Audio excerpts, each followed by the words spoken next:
Hi everyone, Paisley here. And this is Dr. Crow. And today we're continuing the Wonder Challenge. As you see, my city's looking a lot like Las Vegas. We got the pyramids, Edamananke, Great Bath, and Stonehenge, and we are entering the classical era, which we will be grabbing monumentality for those cheaper builders. We just need a lot of builders here. That's going to still be relevant in the classical era, not so much obviously in the medieval era when the ability no longer works. And we can use them right away for hanging gardens, which here we go, our first wonder of the episode, literally a few seconds in. Nice. And you can see in the comparison with Civ 7 that there are a lot less blue bricks on the Civ 7 example. And that's because blue bricks are actually quite scarcely used. So when they were used heavily on like the Ishtar Gate versions, it was really spectacular to see. I grabbed this image from the trailer, so it's not super clear, but I do like the newer version. I like the updated version. Let me know in the comments what you think. And of course, like and subscribe so others can find our videos and join the conversation. And in terms of gameplay plan, I had been sort of waiting to use the Prophet till the next era, which was probably the dumbest thing I could do because I have so much era score already and I will continue to have so much era score. So now I will finally pop the religion and call it the Great Wonder Wall. A little cheesy. Very cheesy. Anyone from the 90s will have flashbacks. Yes, hopefully positive flashbacks. Actually, I wonder if Gen Z know about Oasis? Oasis. They're back together now, right? Yeah, they're back together. I'm sorry if this conjured up any like Trauma. Britpop drama, yeah. And the other part of the plan is to replace Liang in the capital, put Magnus there so that I can chop out, I'm not exactly sure what, probably districts because some of the wonders coming up need districts, and two, buy settlers with the Magnus promotion that doesn't reduce your population when you train a settler in that city. So that plus monumentality where I can faith buy settlers, I think that'll be part of the expansion plan. Yeah, makes sense to me. In terms of wonder, we're kind of working on two at the same time. We're doing Oracle and Temple of Artemis, which we have been to both. We've been to both, so these are must-haves for this game. Exactly. So right now I'm placing Temple of Artemis. What do you know about Temple of Artemis? Well, so Hellenistic religion really incorporated local deities, and it was be kind of conflated with the Hellenistic deities. Right. And so by local here, Temple of Artemis is in Ephesus. Ephesus, right. So there would be some Anatolian religions left over. Exactly. You know, in Ionia, you also had, which is in modern-day Turkey, you have, you know, Anatolian influence, Lydian influence, Lycian influence. And at Ephesus, you know, Artemis is the goddess of the hunt, of wilderness. But at Ephesus, the local version of Artemis was a bit more of like a fertility deity. So she has a very interesting, very unique depiction in iconography. Right. And if you've ever seen a Temple of Artemis statue, she has what I think are multiple boobs. You say they're not. Well, there's controversy. Some people say boobs, some people say eggs. Either way, related to fertility. Fertility, yeah. Either, you know, the eggs or the nursing. And as a nursing mom, I like to believe it's related to boobs. Right. So I can relate to her, you know. Yeah. And the temple that is referenced here, as we said, is in Ephesus, but it is no longer standing. No. So it lasted into late antiquity. So actually into the Roman period and into the Christian era. And we don't know if it was abandoned, you know, when the Roman Empire became Christian, whether it was destroyed by the Goths. But we do know that by the year 400, it is basically in ruins. And in terms of, you know, what the depiction of it looks like in the game, you know, yes, it had that colonnaded facade. And it also probably had a large statue, which actually I don't think shows up in the game, but we do see it at Temple of Zeus. And if anyone is familiar with the way the Parthenon originally looked, there was a large statue there as well of Athena. Athena, right. But a lot of times these statues were pillaged. They would be made out of gold. So the Parthenon lost its statue. Right, yeah. I mean, the statues were often, you know, heavily covered in jewels and gold. And so they would be looted when the city was captured. In terms of Temple of Artemis, one of the things that, you people may not know, but I think it's becoming more known is that these structures were heavily decorated, like very painted and bright colors. So let's see if they show this bright painting. And you can see in the photo when we were there, there's just a single column left standing. Yeah, but the guy who made that column must be proud. Yeah, must be very proud. He withstood the test of time. So it's not exactly brightly painted here. I would assume it would be much more like the Parthenon just had insane polychrome It's colors. like a rainbow almost. Yeah. Exactly, lots of blues and reds. Yeah. And we have lots of evidence of this. And at the same time, I think the same turn, we get the oracle. Nice. So we can compare the two sites a little bit. As you see here, there's 3 columns standing the Much oracle. better, 3 times better engineered. Yeah. And this is the oracle at Delphi, but this concept of an oracle is widespread throughout the Hellenistic world, right? For sure. The oracle at Delphi was known as a Pythia, and this was an office that was held by many figures. And some people say there was like a toxic gas that came out from the ground at that area that may have kind of inspired these visions that were used for prophecy. And actually, so Temple of Artemis is one of the 7 wonders, Right. but this sort of oracle at Delphi is not. It's not, because actually the actual temple was a kind of cavern underground. So the oracle, the building that we see here is the most visually striking building on the site, but it wasn't actually the location of the oracle. Right. And so we can also compare these two, I guess, deities. Is Pythia a deity? No, but she's a medium for the deity of the site. So if I understand correctly, Pythia is the person The person. and also an office title. Yeah, so because of toxic gases, people didn't last long in this job, so people kind of cycled through. It was like an apprenticeship system. Right. And oracle, is this a modern? It's not a Title? modern title, but it refers generically to people who can foresee the future or give advice from an I unseen see. realm. Right. So just like the Matrix. Okay, I get it. Thank you. And so time-wise, how do these compare? They're about simultaneous. Yeah. I mean, the Temple of Artemis has many different stages. One is destroyed by a fire, one by a flood. So, I mean, these are very old structures that get continuously rebuilt. I think both Oracle and Temple of Artemis, their bonuses kind of speak for themselves. So Oracle, you get great person discount when you purchase them by faith. And also you get double great person points per district in that city. I think it's just to show the kind of broader influence of the oracle in Greek culture.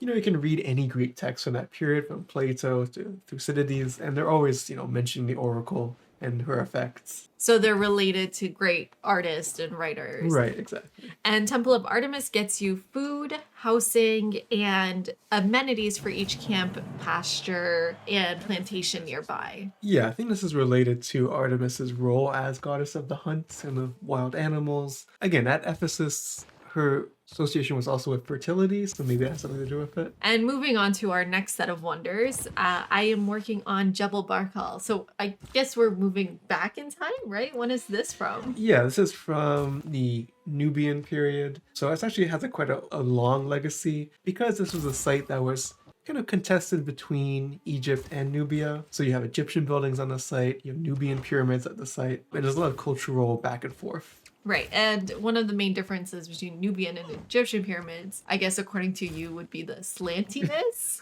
Right, yeah. Nubian pyramids are usually much smaller, but they're much more steep, and there's a lot more of them. Is it more impressive to build a steep pyramid or a large pyramid? And in terms of government, I am just going for the one that gives you wonder production. If someone is a mathy person out there, please let me know, like, do any of these wonder production bonuses actually help when you are using a builder's charge for production, or is this only when a city builds? I don't even know how to formulate the formula Right. to figure that out. Like, I would test it out myself, but I don't even know where to start. And here we go. This is Jebel Barkal, Jebel meaning mountain in Arabic, Yeah, it's a later name. but it's more like a mesa. What's the difference actually? I think it basically just has a flat top, right? Oh yeah, so it is a mesa, and you see it has the pyramids, and what's remaining on the site today are some of those pyramids, but also the columns that you see entering into that sort of cavern. are still there. So Yeah, it's columns surprisingly long lasting. yeah, that's true. It seems like we always get the columns left. And in terms of the new cities I'm settling, so Beijing to the south, its goal is to do the seaside wonders. So Colossus, Mausoleum of Halicarnassus. And in the north, we got a city for Machu Picchu, because as you see, my capital has no mountains in range, which I didn't take into account when I started this game. Whoops. So I definitely need that to be in my second city as soon as possible. And Xi'an is also working on the campus district, because Dr. Crow and I actually played like 3 hours of this game next to each other, like commenting as I played. And then I lost the Great Library, which is a wonder we've been to. So I had to like just throw out 3 hours of content. And so it was just easier if I played first and commentated second. Right. Yes. So we definitely need the Great Library. We have been there. It's in Alexandria, but it's not standing. I mean, I think this is, Very famous. yes, even though you call everything a famous fact, I think the burning of the library is definitely a famous fact. Yeah, it's a famous fact, but we don't know who did it. We don't know when it happened. So it's kind of one of those things where like everyone knows about it, but if you have to actually talk about it, what do you say, right? Some people say, oh, it's a Christian. Some people say, oh, it was, some crazy person, it's An accident. an accident, and really we don't know. And I also need to build a holy site district for, Mahabodhi Temple. This is one of the challenging parts of the classical era wonders, is a lot of them need districts, but you kind of want to put production into builders and wonders. So I'm using my chops for districts and buying builders with faith and gold, and then using their production for the wonders. So you kind of have to balance all of that out. And the next wonder we're working on is one I've been to, Apadana. Unfortunately, Dr. Crow could not go. No. Does not have any of the right passports.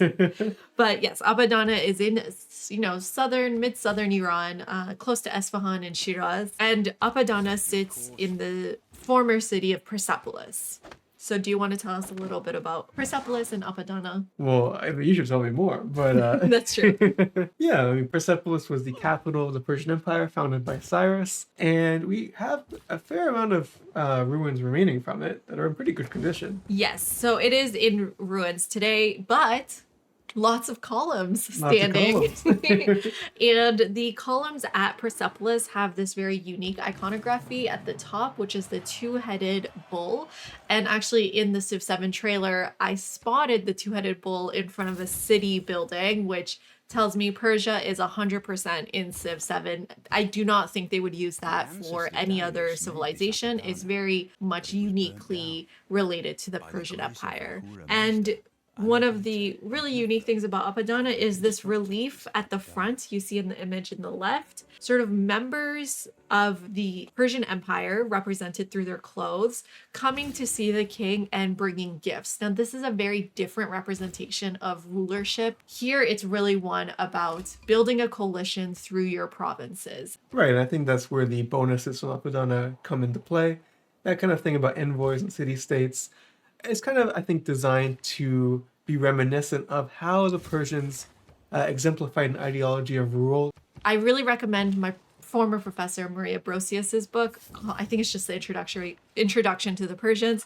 But she gets a lot of flack from ancient historians because this vision of the Persian Empire is not one we traditionally get from Greek sources. And I think, when we started to sort of discuss Persia through Persian sources, it kind of collapses Herodotus's biased accounts, right? Right. I mean, obviously it's an empire, so we also have to understand that this is also an ideology, right? It's not factual account necessarily. Exactly. They did, burn down Babylon or something. Yeah. They're very violent, obviously, when they conquer. Right. But it's, designed to kind of give a notion that is very different from the one we get of kind of like the tyrannical Persian absolutist empire that you read in Greek sources or you get from like 300, that kind of stuff. In Hollywood.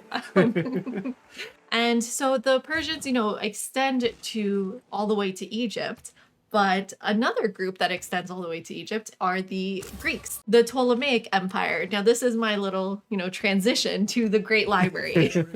Right. So the Great Library is a Ptolemaic Egyptian site. Right. Can you tell us more about Ptolemaic Egypt? Yeah, well, Ptolemaic Egypt has a very kind of syncretistic culture. So you have elements of Greek religion, Greek architecture, Greek intellectual life, kind of melding together with Egyptian iconography and, Egyptian systems of rule. Alexandria is a very multicultural place. At this time, you have huge Greek communities, Jewish communities, Egyptian communities. Yeah, and up until, the early 20th century, I mean, today there still remains a small Greek community, but it was much larger up until, nationalism ruined everything. Right, exactly. And one of the kind of rules that was instituted was that anytime a ship came in that had a scroll or had a book or had some kind of text, a copy would be deposited at the Great Library, and so it built up a collection that way. And we didn't really get to talk about this, but I got Machu Picchu. Nice. I had to chop it out because, strangely, your builders cannot go on mountains to build it. I guess not strangely at all. That's how the game works. But so it's one of those classical era wonders that you need to chop out. So keep that in mind if you try this challenge. Now, it does definitely not belong in the classical era, right? No, absolutely not. The site was built around 1400, so Yeah. well into almost early modernity. It is definitely beautiful though, and it sort of the way the architecture and the terrain interact with each other is definitely a feat of engineering. And here we finally get the Great Library. I did it. I did not lose it this time. I really rushed it out as fast as I could. It's hard because it's in the civics tree. And as you see the architecture here, I don't really know if it's what I would expect to be representative of Ptolemaic architecture. You do see some Egyptian influence in the front, but the sort of overall structure is more of a, Hellenistic, domed Yeah, space. they didn't really use domes that much in Hellenistic architecture. It kind of looks more Byzantine, right? Yeah, it's a bit of an odd design, but Other Ptolemaic architectural sites we know of is, for example, Temple of Dendur. If you've been to New York, where it's today at the Met, you would recognize this site. Definitely much more heavily influenced by Egyptian architectural style than what we see here at the Great Library. But again, I'm not a specialist in ancient architecture at all. So if anyone wants to tell me I'm wrong, this is what the Great Library would have looked like, please go ahead. I always love learning more. But maybe let's go a little bit back to Machu Picchu since we didn't talk much about it. So it's from 1400s. It's part of the Incan Empire. And as you mentioned, it's a resort town. But this is definitely high on our list of places that we must go. At the same time, there's a lot of controversy over tourism in this area, right? Because the degradation of the site. yeah, I mean, I know like they built cable car going up, and there's a huge road and highway, and it's kind of all this development, which you have to build to support this number of tourists. But again, the site wasn't really meant to support millions of people going through, right? Right. And this is true for a lot of these wonders that we're building, that the sort of infrastructure around it to create this concept of, a wonder you visit often takes away from the wonder itself. So Right. there's always this really interesting balancing act between, do you want your site to be a quote unquote wonder, a UNESCO site to attract, obviously a lot of commercial interest is related to that. At the same time, there's a lot of degradation that goes into sort of just having people step on these places. Yeah. I mean, it's interesting. Like when we went to Temple of Artemis, there was no one there. It's empty. Empty. It's on like a dirt road. There's nothing there. I don't think people even know about it, Yeah. which is crazy because there is still a column left. I feel like that's worth it, no? Yeah. But when you go to pyramids, it's like this crazy crowds. Like Yeah, lots of people selling stuff and yes. animal rides, camel rides. Definitely a huge contrast. Yeah. And the next wonder I kind of need to think about here is it's called the Colosseum. That is a place we went to, but this is probably the first wonder we visited together. Yeah, I think so. Unless We went on our honeymoon, Yeah. 2016, so it's been a while. Yeah, I mean, it's one of the most iconic wonders, I think. It's the famous amphitheater of Rome. You know, you had gladiator fights, everyone's seen Gladiator. But it is a feat of engineering, really. I mean, you have a kind of whole system underground, you have kind of elevator systems that bring Oh, up. like the animals come out that way? Right. Cool. You know, they could flood it to have sea battles, have a kind of retractable awning roof. I mean, and it's built of concrete and all these things. So it's really an interesting sort of structure from an engineering perspective, even beyond the kind of cultural legacy. Yeah, this is an early Imperial Roman wonder built by the Emperor Titus, or started by him. And so by this point, the list of wonders has already been kind of set. So even though at the beginning of the episode we entered quote unquote the classical era, we're just starting to build some of those, you know, quote unquote again classical era wonders. Right, like Great Lighthouse we still have to do, Mausoleum we still have to do, so. In terms of the city to the east here, I'm thinking this is going to be a good city to do my encampment related wonders. Now, again, this is such a bottleneck because you have to build your districts first and then you can build the wonders. And then in the south, we are building our Petra city. Now, I did something really dumb. I didn't realize Petra doesn't work on desert floodplains, even though you can place it on desert floodplains. I have like thousands of hours into this game, and if I read a little more carefully, I think I would be such a better player. But yes, we're working on Petra to the south. And just to clarify, this wonder gives you like food and production and gold, I believe, on desert tiles, not desert floodplain tiles, other desert tiles. Good to know. And in terms of the bonuses for the Colosseum, it gives you amenities for, you know, cities, I believe, within 6 tiles. Can you discuss that? Right, I think it's designed to show the Colosseum as kind of great attraction, you know, a great entertainment center. You know, some of the games that were held there were really extravagant affairs, you know, with like huge battles and great spectacles.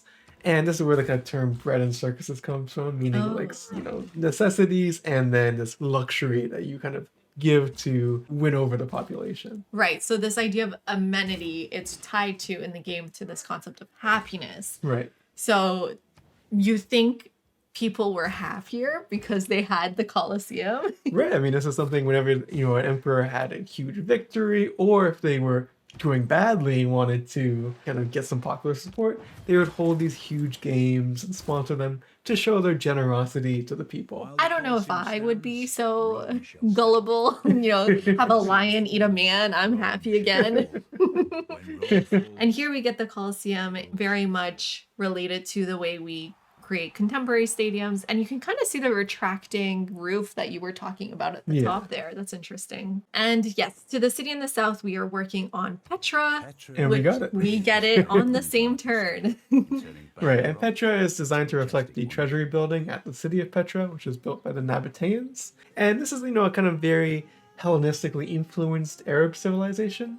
And Petra is really in this kind of desert valley, but it was kind of supported by networks of irrigation, canals, aqueducts, and I think that's reflected in the bonuses it gives. Right. Unfortunately, that city that I thought was going to be so OP, all my tiles are desert floodplain tiles, so it doesn't even help me that much until a little bit later. And so now we are 2 turns away from the end of the classical era, but we have a major problem in Beijing. That's my angry cursor. There's now a barbarian galley that is sitting on my almost completed harbor. And so that means it's delaying all my seaside wonders. So now I'm extremely nervous if I am going to get Colossus, Mausoleum of Halicarnassus, and there's one more, the Great Lighthouse. Like these 3 are, the time is ticking. I'm like on turn 87, and unless I get these really soon, I'm not sure if I'm going to get them. Which ones are must-gets for us? Great Lighthouse? Yes. And Mausoleum. Yes. 2. Oh, wow. We did not see Colossus. No, Colossus and Rhodes famously sucks. Not the island, but the site. Yeah, well, there's nothing there. It doesn't exist. Yeah, doesn't exist. It was actually destroyed like 60 years after it was built. Yeah. And there's nothing there. You just like a little fake guy. Oh, there is? Yeah, but Maybe we should have gone. this statue, I guess, was not very stable, and the Aegean is an earthquake zone. So once an earthquake happened, it toppled over, and then they sold it for parts. Yes, so well, hopefully I get it. And in the capital, I'm working on Mahabodhi Temple and Meenakshi Temple. Now, Meenakshi Temple is not a classical era wonder, so I can't put in production. Oh no. So it's the first wonder I'm building that I have to hard build. So you'll see me going back and forth between Mahabodhi and Meenakshi. But now that we've entered the medieval era, you'll have to tune in for the next one to see if I get some of these last classical era wonders. City's looking pretty nice. Pretty fancy, yeah. I have to say, like, it's very kitschy when you have all the wonders next to each other. It's definitely like Las Vegas. Yeah. All right, thank you so much for watching, and see you next time. Please let us know in the comments if you've been to any of these wonders and if you're enjoying this series. We would love to hear from you. Thanks. Bye. Bye.